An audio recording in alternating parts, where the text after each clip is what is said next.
Tem mais outro na... Rapaz, eu tenho 20 anos de perícia criminal. Para quem não me conhece, né, eu sou perito criminal há 20 anos, sou engenheiro mecânico, também sou técnico em mecânica, especialista em gestão de segurança pública e estou fazendo especialização em criminalística aplicada ao local de crime, lá em Brasília, pela Academia Nacional de Polícia, ligada à Polícia Federal. E a gente tem a oportunidade, durante todo esse período de vida pericial, de atuar em vários casos. Alguns não de tanta repercussão, mas que para a gente é tão importante quanto aquele de repercussão. Para a gente não tem essa discriminação. Primeiro, a gente trabalha com o mesmo empenho, independente do caso. Logicamente, a gente não é hipócrita de dizer que não. Quando acontece um caso de determinada figura importante, a pressão para que agilize é maior. Até os recursos vêm com mais facilidade, né? Isso aí a gente vê que a cobrança vem, mas também não, você vai ter isso, vai ter aquilo, vai conseguir isso aqui. É muito mais fácil. Mas o perito ele não vai olhar para aquela pessoa e dizer, vou fazer isso aqui porque é fulano de tal que é importante. Não. Para nós, todos são importantes. E durante esse período, a gente teve, por exemplo, o caso Andréia, que quem não conhece, não sabe, foi de um sargento da aeronáutica, né? E durante o período, ele disse, uma semana, ele disse que a mulher tinha desaparecido. E disse que a mulher tinha ido comprar um cigarro e tinha desaparecido, tinha ido embora de casa. E a polícia ficou suspeitando dele, porque ele disse que a mulher tinha sumido e ninguém sabia, ninguém encontrava essa mulher. Nem a família dela dizia onde ela estava, né? Porque a família morava em Santa Catarina e tal, não sabia, nem ela se comunicou. E aí a polícia começou a suspeitar dele, prendeu temporariamente, e ele sempre negando que não tinha feito nada com ela. A gente fez a perícia, inclusive coletando material para DNA na casa que ela morava em frente à casa dos pais dele, que ela tinha morado primeiro na casa dos pais e se mudou para a casa em frente. O atrito com a mãe do marido, né? E aí a gente fez coleta de material para o laboratório, para o DNA, a gente procurou várias vezes se encontrava o corpo, né? Se achar... quebrou o chão, inclusive, do banheiro, jogou luminol, o luminol brilhou pra caramba lá, como se fosse sangue. E nessa busca, nada de encontrar a mulher. Nada de encontrar. E ele, por coincidência, mandou uma carta para a imprensa, dizendo que ele ia provar que não era um monstro, que estavam dizendo que amava a mulher. Blá, blá. E justamente quando ele mandou essa carta, o delegado conseguiu rastrear através do telefone e tal, que ele tinha ido em determinada casa em que ele tinha alugado para o pai dele lá em Ponta Negra. E aí quando chegou lá, chamaram logo a gente, né? Porque a polícia já tinha chegado na casa e descobriu que no quintal estava enterrado o corpo da mulher dentro de um saco de dormir. Já em um estado de decomposição, num estado que a gente chama de colicoativo, em que a massa muscular se dissolve, né? Toda a gordura, fica só aquela pele sobre os ossos, fica com uma aparência de como se fosse quase uma lama, né? Dissolvida dentro do saco. E aí a gente foi fazer a perícia lá e na hora ele negando, o pai dele também negando. Como é que foi colocar essa M aí e tal. E aí ele criou a versão, né? Fez várias versões. Primeiro ele disse que ele tinha pego a mulher e tal, e tinha estrangulado e ela tinha morrido. Depois disse que o pai tinha esfaqueado enquanto ele segurava. Depois ele disse ele enterrou, e disse que enterrou o corpo, colocou o corpo na geladeira e enterrou na aeronáutica. Depois de 7 dias tinha ido lá e desenterrou. Depois ele tinha dito, antes disso ele tinha dito que o pai tinha colocado num freezer de um galpão que o pai trabalhava guardando aquelas polpas de fruta. Tinha colocado o corpo lá e depois de 7 dias tinha levado para lá e tinha enterrado. E para desvendar qual a verdadeira história, o que foi que a gente fez? A gente estava pesquisando em outro local antes do corpo aparecer, quando ele tinha dito tal, e disseram, não, o corpo está num lixão, antes de aparecer o corpo. E a gente não era o corpo dela, era um cachorro lá que foi enterrado. Aí a gente estava comandando a aeronáutica e ele já tinha dito que a mulher tinha sumido e tal. E depois ele disse, quando foi descoberto o corpo, ele disse que tinha feito isso, né? Que tem enterrado na aeronáutica e tal. Aí eu disse, olha, se a gente tivesse um porco, a gente ia fazer igualzinho ao que ele fez para ver se realmente bate. Aí o comandante da aeronáutica disse, vocês querem um porco? Eu disse, quero. Um peso, o peso dela, aproximadamente 70 quilos e tal. Vou conseguir agora. Você quer para quando? Para amanhã. Eu vou trazer o porco para vocês. Aí realmente ele trouxe o porco morto e dentro do saco de dormir, igual o que ela estava, e a gente colocou o porco dentro da geladeira, como ele tinha dito que tinha colocado o corpo. Deixamos 24 horas o porco dentro da geladeira, porque o porco tem a fisiologia semelhante ao corpo humano e a mesma transformação que ele sofre, o corpo humano também sofre. Por isso que nós escolhemos um porco. E isso é feito no laboratório de entomologia forense, é feito com um estudo com porcos também. E aí, quando foi no outro dia, o pessoal da aeronáutica foi lá para ajudar, né? Para levar o porco. E ele também, né? O Andrei, para enterrar o corpo lá na aeronáutica. E ele disse que colocou dentro do carro, disse que ninguém sentiu o cheiro, realmente ele perfumou o carro todinho com odorizante, passou pela aeronáutica, lá pelo portão, ninguém sentiu o cheiro. E ele foi mostrar um local onde ele tinha enterrado. Só que o local que ele estava enterrado, para ele enterrar novamente, ele teve que cavar muito mais fundo do que quando a gente foi lá a primeira vez, que viu que era uma cova rasa. E ele cavou muito fundo. Então aquele corpo não cabia ali naquele local. E era bem perto de uma passagem de pedestre que ia para uma quadra. E aí ele enterrou o porco.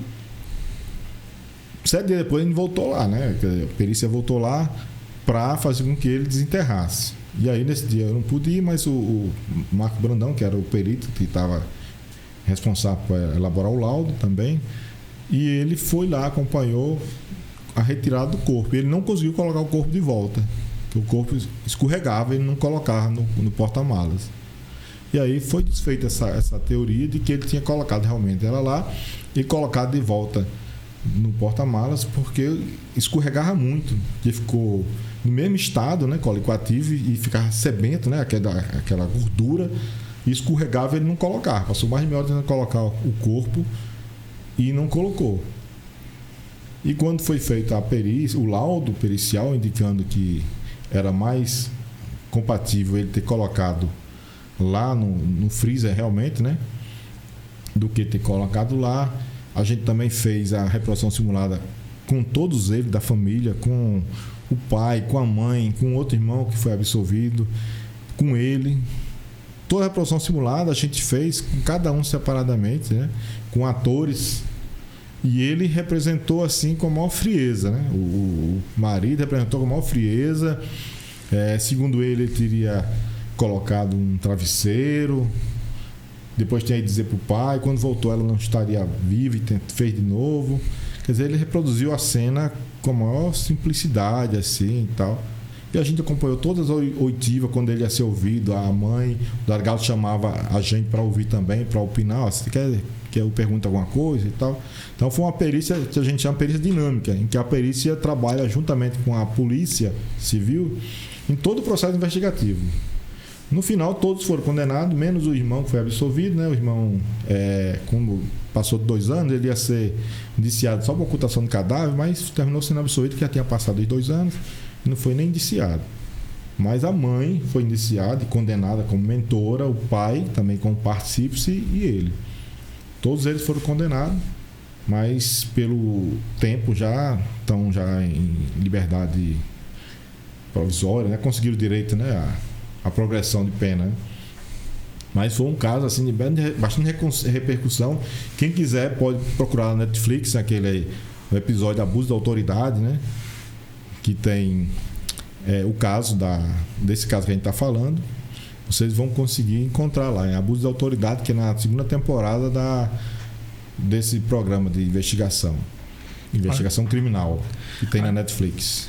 Aí nessa reconstituição, o comandante da aeronáutica arruma um porco Foi, a gente pediu porque eu disse, rapaz, se a gente arranjasse um porco, a gente poderia fazer a simulação para ver se realmente ele colocou. Aí ele que carregava, ele que... Não, aí o que acontece? Tinha os policiais, os soldados do exército que ajudaram a colocar o porco dentro da geladeira, né? Primeiro a gente fez o seguinte, a gente colocou e fez com que ele desmontasse toda a geladeira e arrastasse o corpo. O corpo foi só colocado na entrada para ele poder puxar. Aí ele foi puxando o corpo até lá na geladeira, desmontou, tirou tudo que tinha dentro da geladeira e colocou. E ele mesmo colocou o corpo. Ele nem sabia que era um porco. Ele pensava que era um cadáver. Depois foi que ele disse, eu pensava que era um cadáver de uma pessoa e não de um porco. Aí depois desse local que ele não tinha enterrado, né? Que tinha uma passagem e tal. Exatamente. Ali tava sem um saco, era?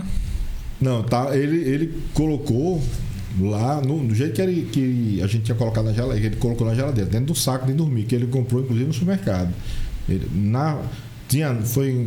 O delegado foi no supermercado, conseguiu nota fiscal, conseguiu filmagem, que ele teria ido lá comprar realmente esse saco nesse dia. E aí ele enterrou o porco dentro do saco de dormir, né? E quando foi retirado depois de 7 dias, não conseguiu fazer como ele disse que tinha feito, colocado a mulher dentro do porta-malas e levado para o quintal da outra casa, né, onde foi encontrado. Aí, quer dizer, essa parte da reprodução simulada prova que ele não falou a verdade, né? Porque se fosse, ele conseguiria fazer do mesmo jeito. Porque o corpo do porco, o cadáver do porco, estava nas mesmas condições do cadáver da mulher. E isso ele não conseguiu reproduzir. E foi um elemento que a perícia pôde materializar e provar que a versão dele era mentirosa. E ele reconheceu que a versão dele era... Não, ele continua dizendo que não, porque o seguinte, toda a família dependia dele, do salário dele, os pai, a mãe, do salário dele. E o medo dele era que se ele perdesse a patente, né, fosse condenado, aí a família ia passar dificuldade, que dependia dele. Então ele ficou negando, tentando ver se em alguma fase processual ele se livrava. Mas terminou sendo condenado. Então a parte ele matou a esposa e os outros auxiliaram a ocultar. Aí ele depois tentou livrar o pai, disse, não, o pai participou, não fui eu sozinho. Aí ele fez a reprodução fazendo como se fosse ele sozinho. Não bateu. Aí o que acontece? Na análise do cadáver, a gente viu na costela assim, que tinha um ferimento que teria sido produzido por um objeto corte contundente, tipo um facão, uma faca. E foi quando ele disse que o pai utilizou essas facas grandes de churrasco. E era compatível. Tinha um sangramento na costela e tinha também estava fraturado. E ele tinha dito isso no início. Depois, para livrar o pai, ele disse que não, que tinha sido quando ele pegou a esposa e caiu na cama e ela tinha batido na quina da cama, do colchão, mesmo com colchão, e teria fraturado a costela quando ele fez isso, né? Quando ele caiu com ela em cima da cama, na época quando ele estava estrangulando. Mas na reprodução simulada a gente viu que não dá para fazer essa fratura do jeito que ele disse. A gente colocou uma atriz, uma policial civil que fez o papel, ele fazendo a mesma coisa, só que lógico machucar. Mas não dá para quebrar a costela do jeito que a gente viu. E aí no julgamento ficou comprovado que esse ferimento tinha sido produzido por um objeto corte contundente. Por isso que o pai foi indiciado e condenado também como partícipe do crime. Sim, e a mãe como mentora. Sim, ela que foi a mentora, foi? A mãe foi indiciada como mentora, a mãe do André, né? Porque disse que ela tinha brigado já várias vezes com a mulher. A mulher tinha dito que ia embora. A filha dela tem um papel fundamental, porque a criança de 12 anos disse, quando a mãe disse que ia embora, e ele disse que amanhã você vai amanhecer órfã, disse para a filha. Aí a filha colocou tudo isso no diário. E quando o delegado, na época, o Raimundo Rolim foi, inclusive, visitar e tal, que pegou esse caderno, conversou com ela, aí ela disse que dormiu assustada, né? Porque não deixou em nenhum momento entrar na casa quando ela chegou do colégio, disse que a mãe tinha saído para comprar cigarro, não voltou e não deixou ela entrar em casa. Não deixou de jeito nenhum a menina entrar.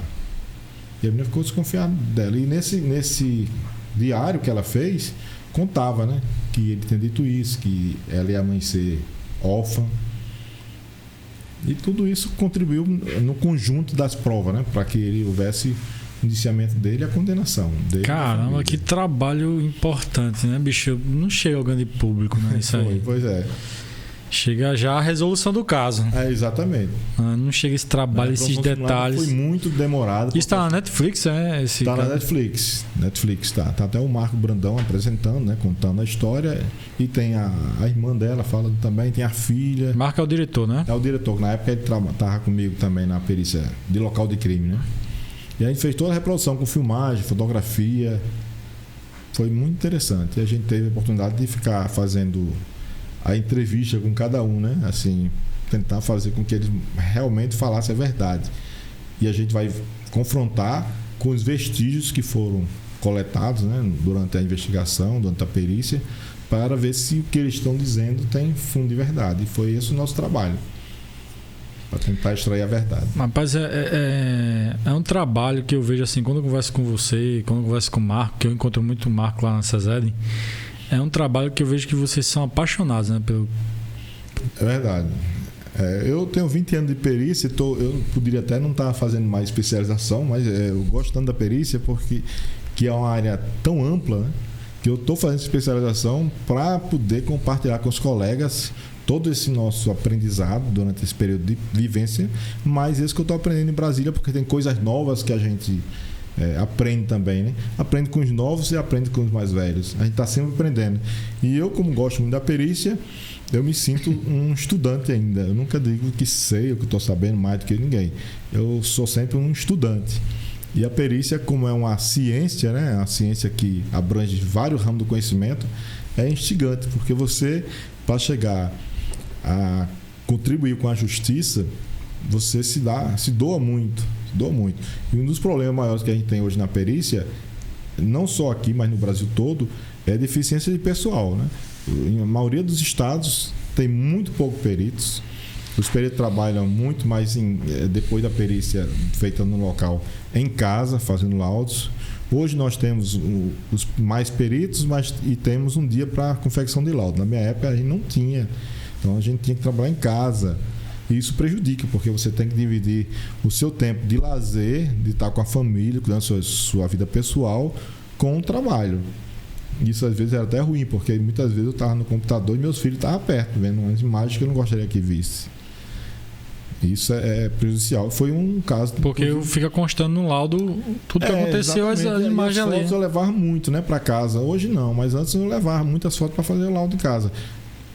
Por isso que em 2018 o Fantástico veio aqui, né? A gente deu uma entrevista justamente explicando sobre essa dificuldade que a gente tinha na época de trabalhar em casa.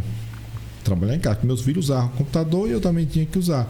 Então muitas vezes a gente tinha que ficar dividido para poder fazer os laudos. E essa dificuldade ainda persiste, porque mesmo com um dia de laudos, as ocorrências são várias. E o perito hoje é generalista, assim, ele vai para um local de homicídio, vai para um local de acidente de tráfego com vítima fatal, vai para um incêndio, vai para o desabamento. Então ele tem que saber praticamente de quase tudo, né?